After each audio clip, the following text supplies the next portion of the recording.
don't know if you agree with that statement of American interest or not. I'm very committed to the. I think the essay in the book on that the Muslim author wrote is very consistent with my own.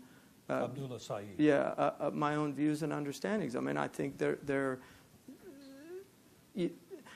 these are really debated issues now, and I think a lot of people in the West don't understand that within the Muslim community, most of these great teaching institutions have been destroyed.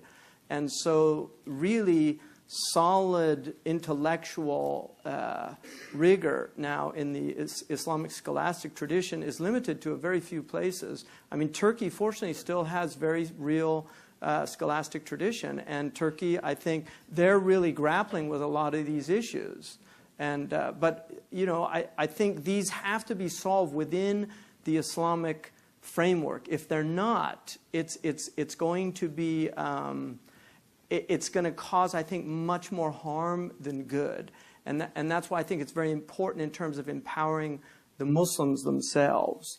And this has to be done. This is what I'm committed to, certainly, because I just read there's an article on Islam and apostasy on Wikipedia where they actually quote a book saying that it's agreed upon that anybody that leaves Islam is to be sentenced to death, and then it's preferable that the imam carries out which is absurd, and if they can't do it, any Muslim could do it with no legal ramifications. And this is with a citation and a quote on Wikipedia. There's no foundation whatsoever for that. This issue is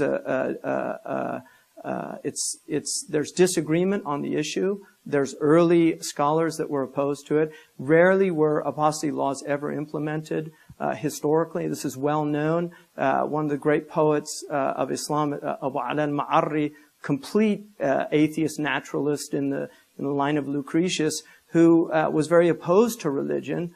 And wrote poems about his being opposed to religion, lived to the ripe old age of, I think, 89 in Halab in Syria. I think they left him alone because he was such a great poet, and the Arabs really appreciate great poetry. But you shouldn't have to be a great poet to be free from religious persecution.